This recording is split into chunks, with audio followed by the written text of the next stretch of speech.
어머님, 솔직히 저 정말 서운해요. 다짜고짜 찾아와서 뭐가 그렇게 서운하니?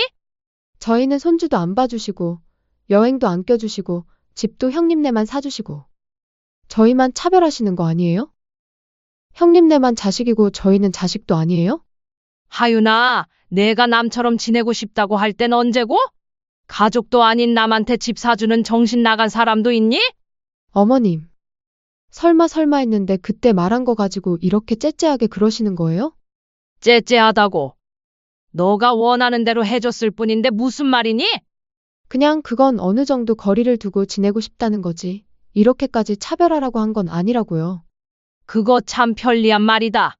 내가 필요할 때는 가족처럼 지내면서 차별하지 말라고 하고, 내가 필요할 때만 남처럼 지내고 싶다고?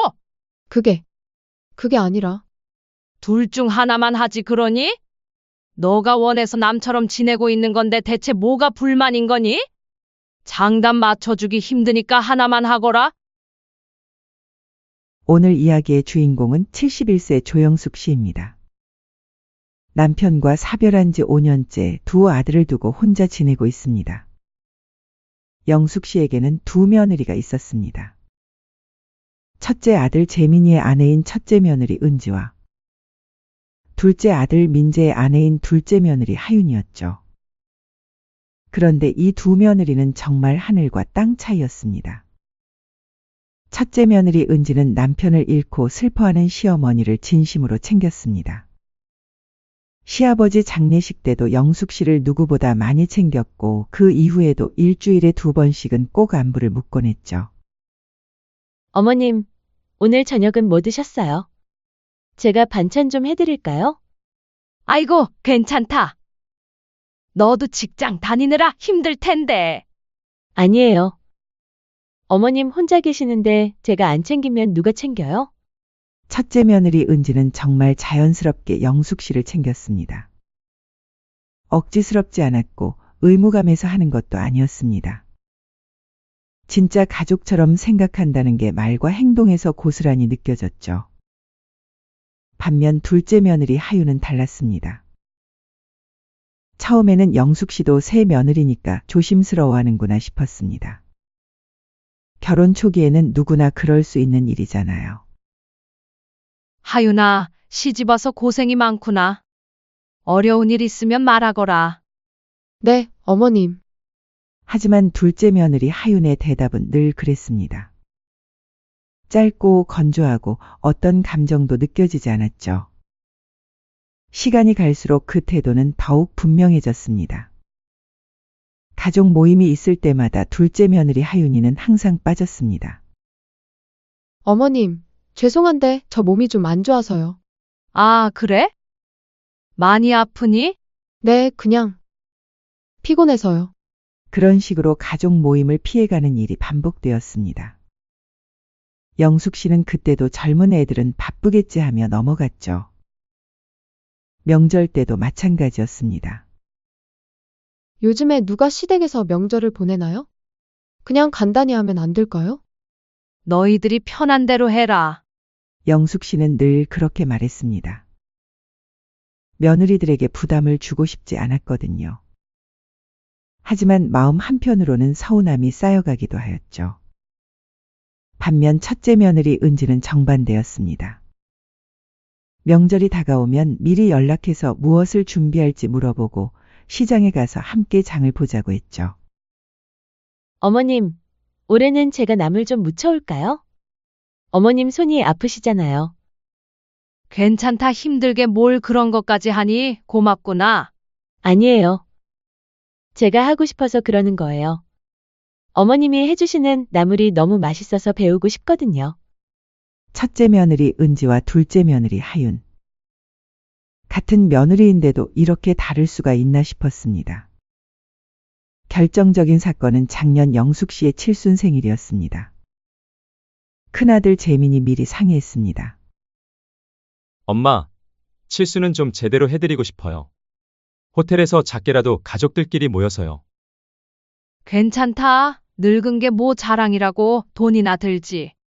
그냥 집에서 간단히 하자. 아니에요. 엄마 칠순인데 그럴 순 없죠. 은지도 그러자고 하더라고요. 첫째 며느리 은지도 적극적이었습니다. 어머님, 이번엔 정말 예쁘게 해드리고 싶어요. 사진도 많이 찍고요. 그런데 며칠 후 둘째 아들 민재가 둘째 며느리 하윤과 함께 찾아왔습니다. 둘째 며느리 하윤의 표정이 영 좋지 않았죠. 어머님, 둘째 며느리 하윤이 입을 열었습니다. 저 그날은 시간이 좀 안 될 것 같아서 죄송하지만 다음에 찾아뵐게요. 하윤아, 나 조금은 서운하구나. 다른 날도 아니고 내 칠순날 가족끼리 함께 했으면 하는데 시간 좀 비워주면 안 될까? 저 솔직히 말씀드릴게요. 영숙 씨는 뭔가 안 좋은 예감이 들었습니다. 어머님 칠순을 왜 제가 챙겨야 하죠? 그 말에 영숙 씨는 잠시 말문이 막혔습니다. 저 좀 냅둬주세요. 남편은 보내드릴게요. 저는 그냥 남이잖아요. 하윤아, 그게 무슨 말이니? 어머님, 저도 제 인생이 있어요. 시댁 행사까지 신경 쓸 여유가 없다고요. 진짜 부담스러워요.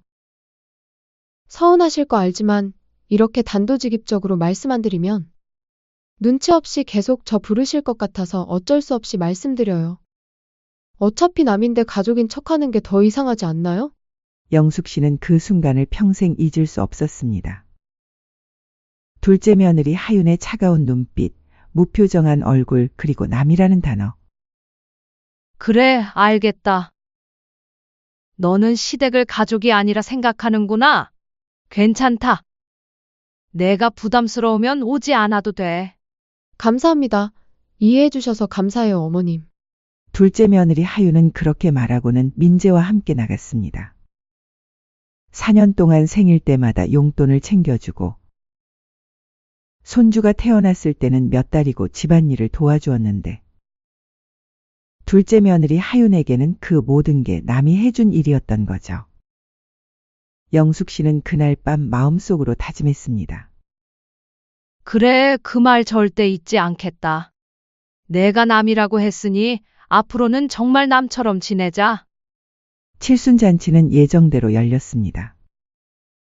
첫째 아들 내외와 손주들 그리고 둘째 아들 민재만 참석했죠. 둘째 며느리 하윤은 정말로 오지 않았습니다.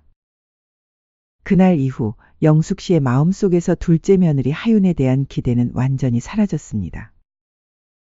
아니, 사라진 게 아니라 아예 접어버렸죠.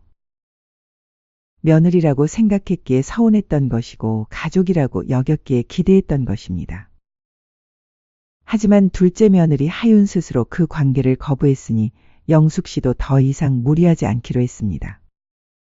그렇게 오히려 더욱더 편해지기 시작했죠. 신경 쓸 필요가 없어졌으니까요. 며칠 후 첫째 며느리 은지가 칠순 잔치 사진을 들고 찾아왔습니다. 어머님, 사진 인화해 왔어요. 이 사진 정말 잘 나왔어요. 고맙다, 은지야. 그런데 동서 안 온 것 때문에 마음 상하셨죠? 영숙 씨는 첫째 며느리 은지의 눈을 보았습니다. 진심 어린 걱정이 느껴졌습니다. 아니다. 괜찮다. 어머님은 항상 그렇게 말씀하세요. 속상한 일 있어도 혼자 사귀시고. 은지야, 너한테는 내가 정말 고맙다. 내가 뭐가 아쉬워서 그러겠니? 그 순간 영숙 씨는 확신했습니다. 이제 그 둘을 똑같이 대할 이유가 없다는 것을 말이죠. 칠순 잔치가 끝난 후 한 달쯤 지났을 때였습니다. 둘째 며느리 하윤에게서 전화가 왔습니다.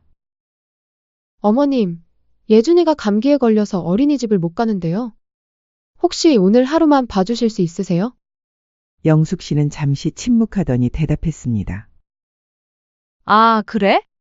그런데 나도 오늘 병원에 가야 해서 힘들겠구나. 아, 네. 그럼 어쩔 수 없네요. 응, 미안하다. 영숙 씨는 그렇게 말하고 전화를 끊었습니다. 며칠 후 또 전화가 왔습니다. 어머님, 제가 갑자기 회사 야근을 해야 해서요. 아이 픽업 좀 해주실 수 있으세요? 아이고, 오늘은 내가 은지랑 약속이 있어서 안 되겠다. 아, 네, 알겠습니다. 이번에도 거절했습니다. 그런 일들이 몇 번 반복되자 둘째 며느리 하윤도 눈치를 챘습니다.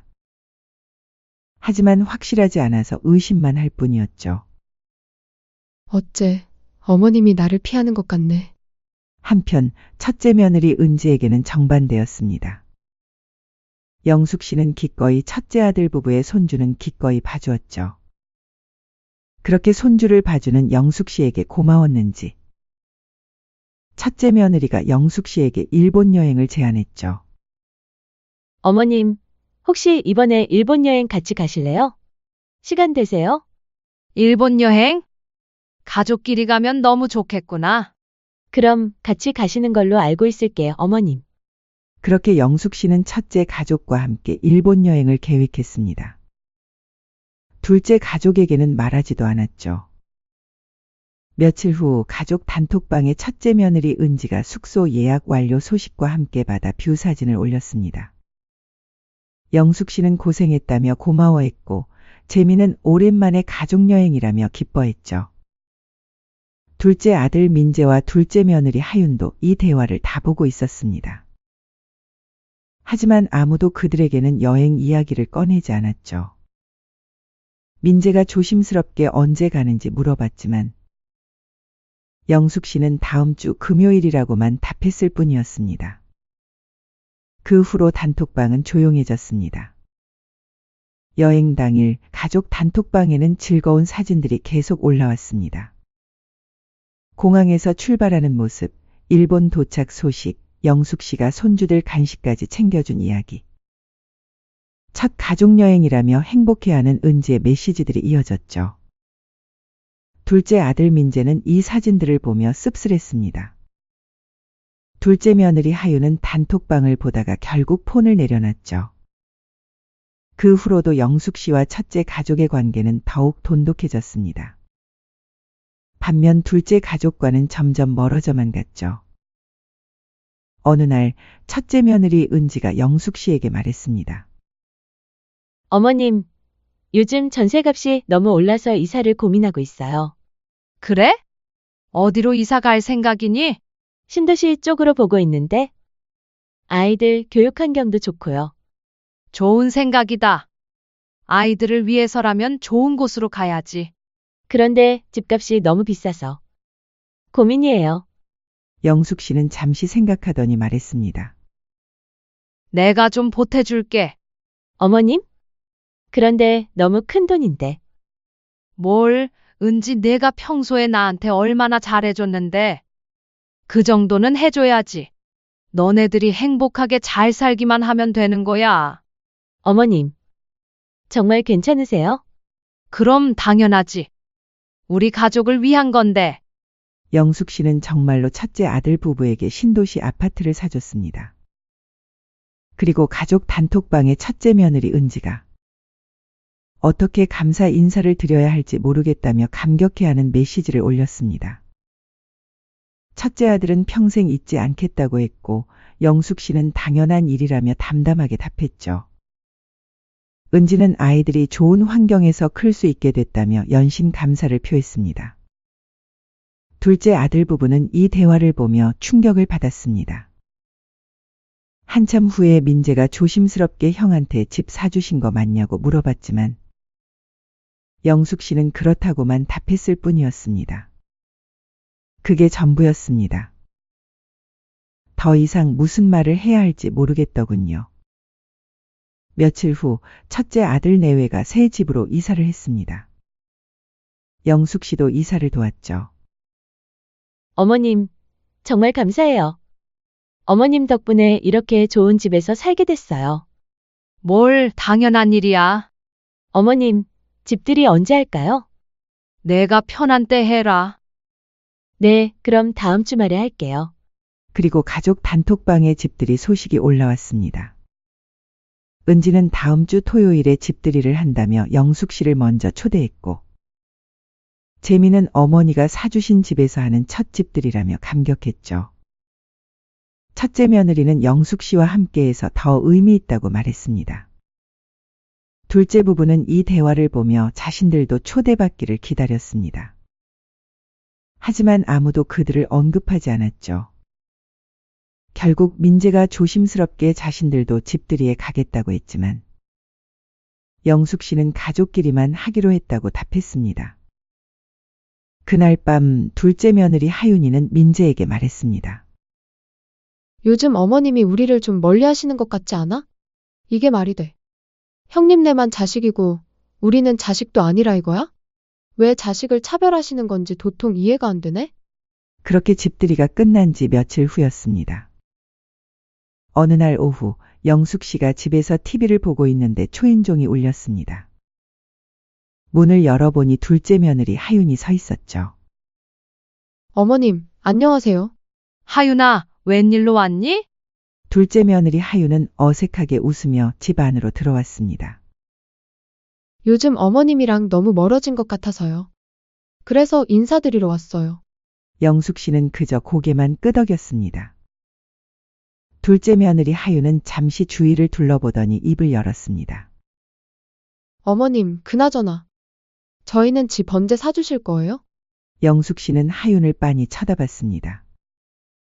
응, 내가 언제 너네한테 집 사준다고 약속했었니? 아니요, 그건 아닌데요.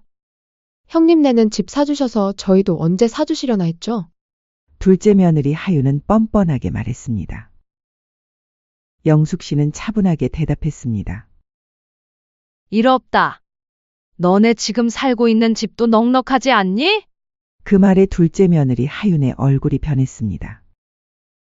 어머님, 솔직히 저 정말 서운해요. 서운해? 다짜고짜 찾아와서 뭐가 그렇게 서운하니?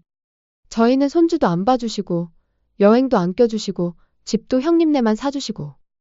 저희만 차별하시는 거 아니에요? 형님네만 자식이고 저희는 자식도 아니에요? 영숙 씨는 여전히 침착했습니다. 하윤아, 내가 남처럼 지내고 싶다고 할 땐 언제고? 네? 그게 무슨 말이에요? 가족도 아닌 남한테 집 사주는 정신 나간 사람도 있니? 둘째 며느리 하윤의 얼굴이 빨개졌습니다. 어머님. 설마 했는데 그때 말한 거 가지고 이렇게 째째하게 그러시는 거예요? 째째하다고. 너가 원하는 대로 해줬을 뿐인데 무슨 말이니? 그냥 그건 어느 정도 거리를 두고 지내고 싶다는 거지. 이렇게까지 차별하라고 한 건 아니라고요. 영숙 씨가 웃었습니다. 그거 참 편리한 말이다. 내가 필요할 때는 가족처럼 지내면서 차별하지 말라고 하고, 내가 필요할 때만 남처럼 지내고 싶다고? 둘째 며느리 하윤은 당황했습니다. 그게 아니라. 둘 중 하나만 하지 그러니?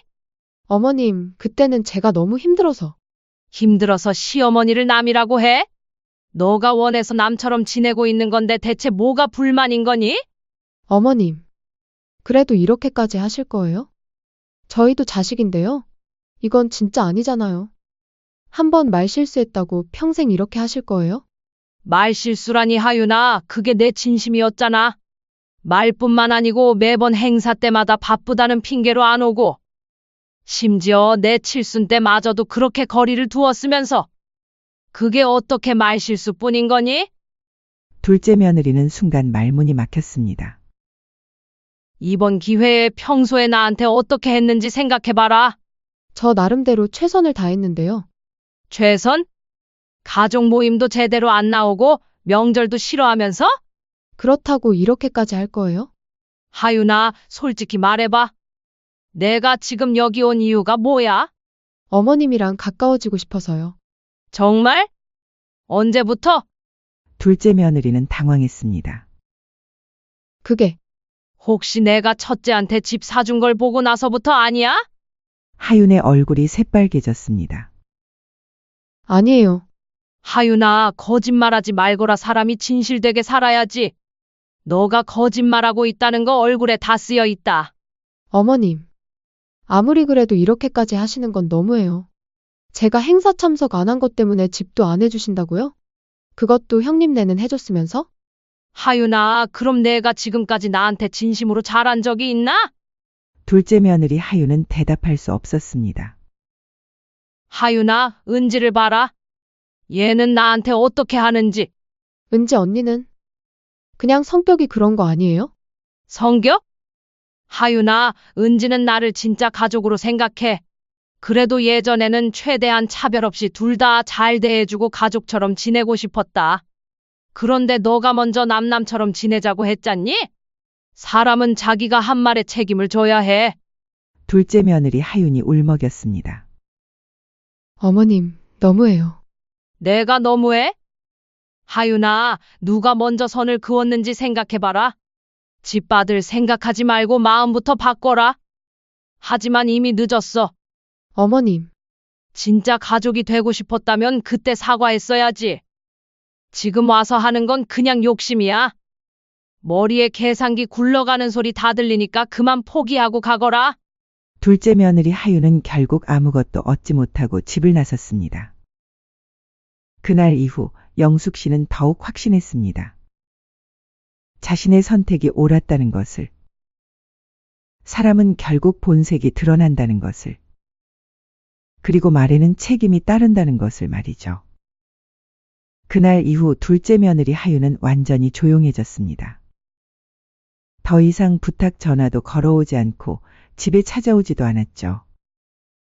한편 첫째 며느리 은지와의 관계는 더욱 돈독해졌습니다.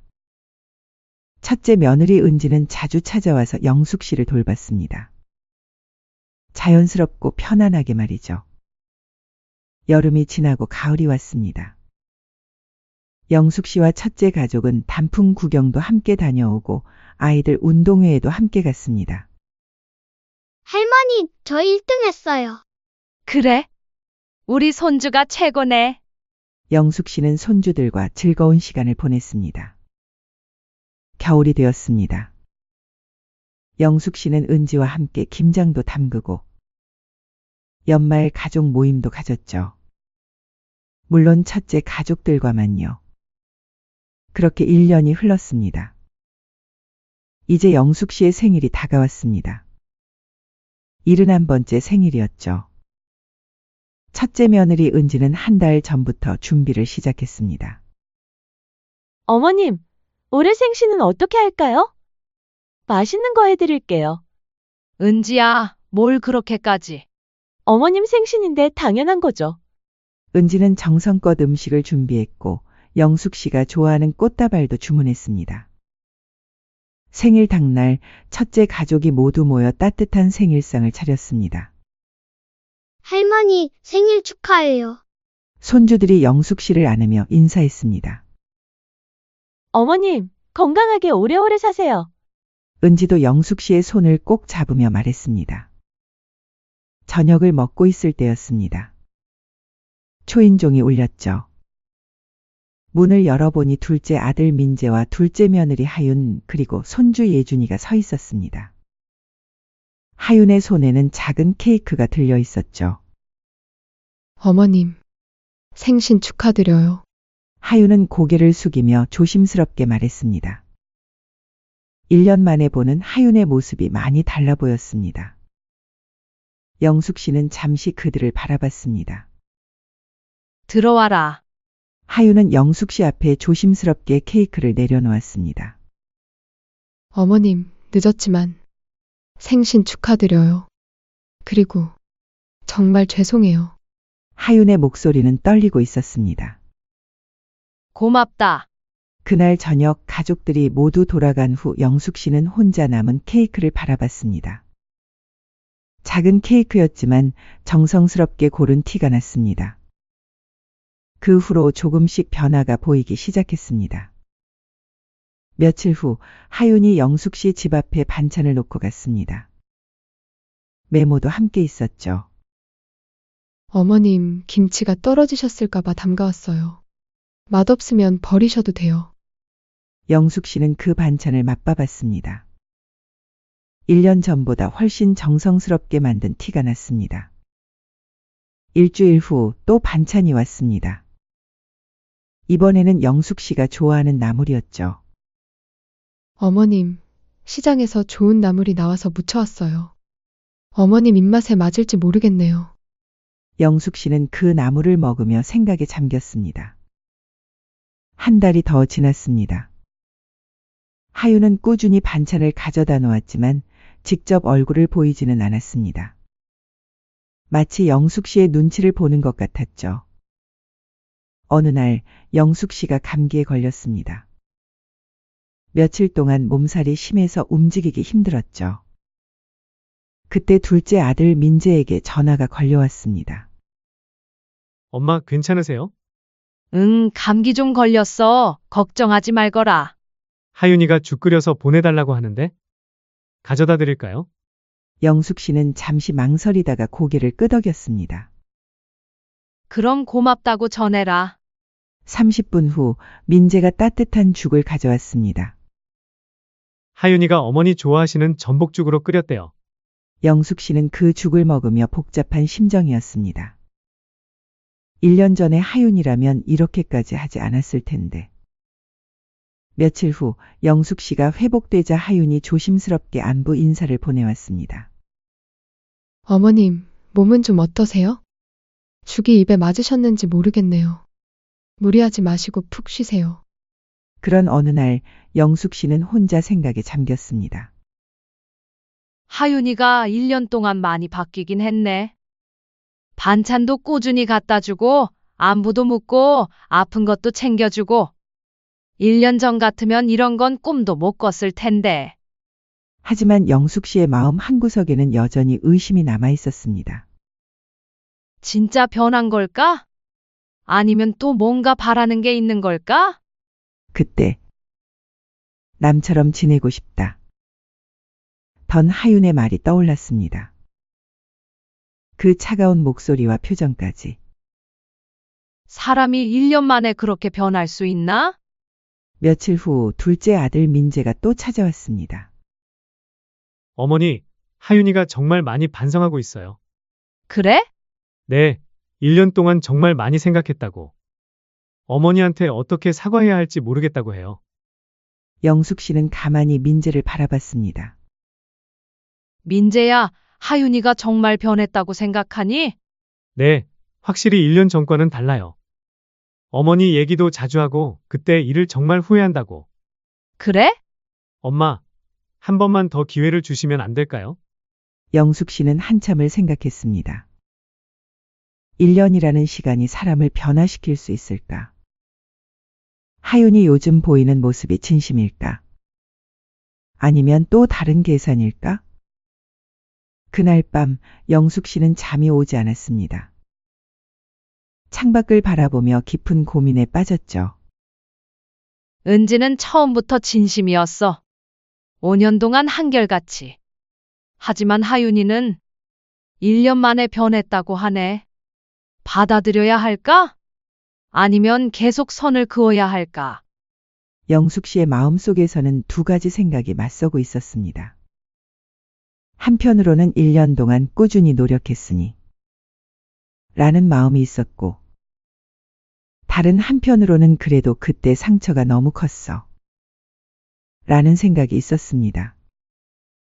늦었지만 그래도 가족인데 하지만 한번 금이 간 마음이 쉽게 회복될까? 영숙 씨는 여전히 고민 중이었습니다. 둘째 며느리 하윤을 다시 받아들여야 할지 아니면 지금처럼 거리를 두고 지내야 할지. 그 답은 아직 정해지지 않았습니다. 다만 한 가지는 확실했습니다. 마음이라는 것은 한번 금이 가면 원래대로 돌아가기 어렵다는 것. 그리고 진짜 가족이 되는 것은 말로 되는 게 아니라 긴 시간과 꾸준한 정성으로 만들어지는 것이라는 것 말입니다.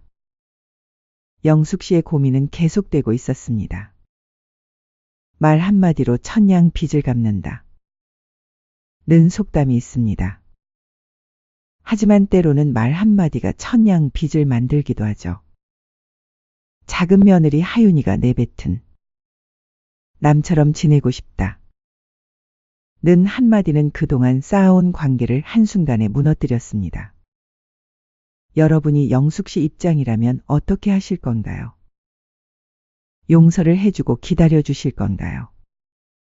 아니면 사람은 변하지 않는다며 용서하지 않으실 건가요? 여러분의 경험과 의견을 댓글로 남겨주세요. 사연은 여기까지입니다.